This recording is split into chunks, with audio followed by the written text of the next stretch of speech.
नाशिकमध्ये आज ज्येष्ठ समाजसेवक शिवराम पाटील यांच्या आगमनाचे उत्स्फूर्त आणि सहर्ष स्वागत करण्यात आले। जळगाव जिल्ह्याचे लाडके आणि महाराष्ट्रभर परिचित असलेले पाटील साहेब तपोवन परिसरातील झाडे तोडण्याच्या प्रस्तावाविरोधात ठाम भूमिका घेत असल्याने नाशिककरांमध्ये नवीन ऊर्जा निर्माण झाली आहे। मी जळगावहून आलेलो आहे शिवराम पाटील आणि या ठिकाणी तपोवनमध्ये अभ्यास केला असता असं आढळलं की या स्थानिक लोकांची आणि महाराष्ट्रभराच्या लोकांची, सगळ्या कलावंतांची आणि विद्यावंत वर्गाची की एक मानसिकता आहे की तपोवनची झाडं कापू नयेत, इव्हन दो यांना रिप्लेसमेंट सुद्धा करू नये, ट्रान्सप्लांट पण करू नयेत। आणि म्हणून आम्ही या ठिकाणी आले असता मी पर्सनली आमच्या जळगाव जिल्ह्यातील मंत्री गिरीश महाजन यांना विनंती करतो, देवेंद्र फडणवीस साहेब विनंती करतो की तुम्ही कृपया झाडं कापू नका। तपोवनमधील एकही झाड तोडू देणार नाही असा बुलंद आवाज त्यांनी कार्यक्रमात मांडताच उपस्थित नागरिकांनी जोरदार टाळ्यांच्या गजरात त्यांचे स्वागत केले। त्यानंतर विविध सामाजिक आणि पर्यावरण प्रेमी कार्यकर्त्यांनी मोठ्या संख्येने उपस्थित राहून पाटील साहेबांना आपला ठाम पाठिंबा दिला। Shri Dilip Patil sir, Shri Navale sir, Kulkarni sir, TNL Vasatkar, Satish Sharma, Eknath Savale, Ashok Chaudhari, Dhake sir, Rakesh वाहक यांसह अनेक कार्यकर्त्यांनी तपोवन संरक्षणासाठी एकत्रित भूमिका व्यक्त केली। नाशिककरांनी पर्यावरण वाचवण्यासाठी खंबीरपणे उभे राहावे असेही आवाहन मान्यवरांनी केले। ज्येष्ठ समाजसेवक शिवराम पाटील यांनी झाडांचे आणि पर्यावरणाचे महत्त्व स्पष्ट करत जनतेला एकत्र येण्याचे आवाहन केले। त्यांच्या भाषणानंतर उपस्थितांनी टाळ्यांच्या कडकडात त्यांचे स्वागत करत तपोवन बचावाचा निर्धार पुन्हा अधोरेखित केला। राम राम करतो याचा अर्थ ही श्रद्धा फक्त माझ्यासाठी नाही, त्याच्या अंतर्गणात सुद्धा ही श्रद्धा आहे। आणि या रामाचं वास्तव्य या ठिकाणी होतं नाशिकमध्ये। ही खूप पवित्र भूमी आहे आणि या पवित्र भूमीवर जरी तुम्हाला कुंभमेळा भरवायचा असेल तर कुंभमेळ्याचा हिंदू धर्माप्रमाणे अभ्यास असा आहे। कुंभमेळा म्हणजे काय की कालांतराने जशी भारतीय राज्यघटनेमध्ये तुम्हाला बदल करावे लागतात, संविधानामध्ये अमेंडमेंट करावे लागतात, त्या प्रकारे कालांतराने या धर्माला काही चुकीच्या गोष्टींमुळे, कर्मकांडामुळे ग्लानी येत असते आणि ही ग्लानी येऊ नये, त्याच्यात काहीतरी बदल घडावा आणि म्हणून कुंभमेळ्याची तजवीज केलेली आहे।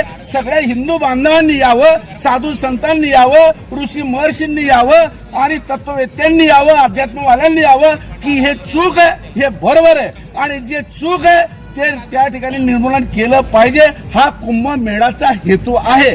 पण कुंभमेळ्याचा हेतू जर समजा जनतेच्या भावनाशी खेळून एक कमर्शियल पॉइंट ऑफ व्ह्यू जर झाडं तोडून काही इमारती बांधत असतील, मला असं वाटतं की कोणत्याही साधूला, महर्षीला, शंकराचार्याला आणि त्यांच्या भक्तांना आणि राम भक्तांना हे मान्य होत नाही। आणि म्हणून आज रोजी देवेंद्र फडणवीस किती हुशारीने बोलत असले, वकिले पॉइंटने बोलत असले, देवेंद्र आमचा जळगावचा जामनेरचा गिरीश महाजन किती हुशारीने बोलत असले, तरी सुद्धा ते लोकांना का रुचत नाही? त्याचं कारण असं आहे की तुम्ही आमच्या श्रद्धेला हानी पोहोचत आहात। तुम्ही हानी पोहोचत आहात। तुम्हाला आम्ही महाराष्ट्राचा कारभार करण्यासाठी आमदार आणि मंत्री आणि मुख्यमंत्री बनवलेले आहे, तुम्हाला आमच्या श्रद्धेशी खेळण्यासाठी नाही। आणि म्हणून मी असं म्हणतो देवेंद्र फडणवीस, गिरीश महाजन किंवा त्यांच्या सोबतचे जे काही इतर असतील मंत्री की बापा हो, तुम्ही असंही राजकारणामध्ये तिजोरी चाबी तुमच्याकडे आहे, तुम्ही खूप लूट केलेली आहे। आमच्या गिरीश महाजनने, आमच्या एकनाथ खडसेने, आमच्या छगन भुजबळने अशी काही दौलत लुटलेली आहे, त्या आमच्या अजित पवारने अशी काही दौलत लुटलेली आहे। अरे राम राम राम राम यांच्या रामाचा कोणताच संबंध नाही या चोरांचा। आणि म्हणून मला असं वाटतं तुम्ही दौलत लुटतात, आम्ही सहन करून घेतो।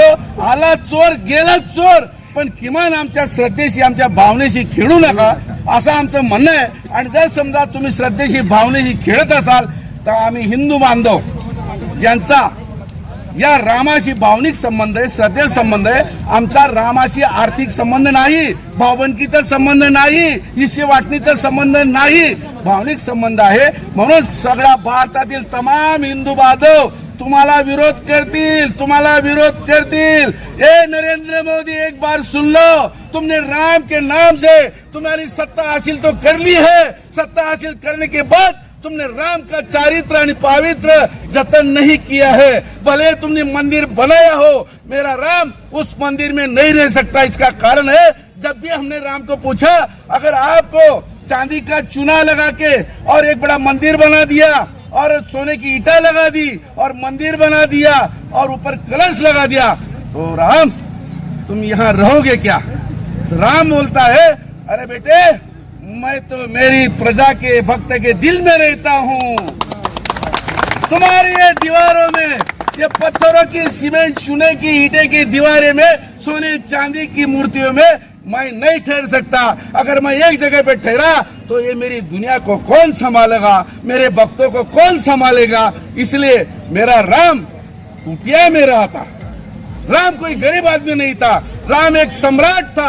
अगर राम चाहे तो हमारे नासिक की पंचवटी में आकर बहुत बड़ा महल बना सकता था, मगर उन्होंने नहीं बनाया। क्यों बनाया नहीं?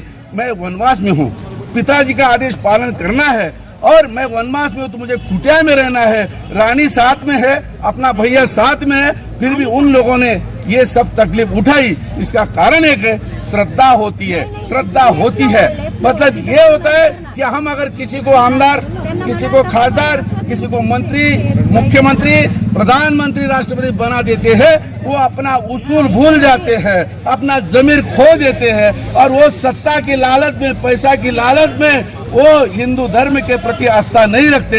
इसलिए मेरे देशवासियों ने बहुत बड़ा आंदोलन करके यहाँ विरोध किया है और यहाँ न कि नासिक के लोग, मेरे जैसा जलगांव के एक देहात में रहने वाला आदमी भी यहाँ आ चुका है। क्यों क्यों क्यों?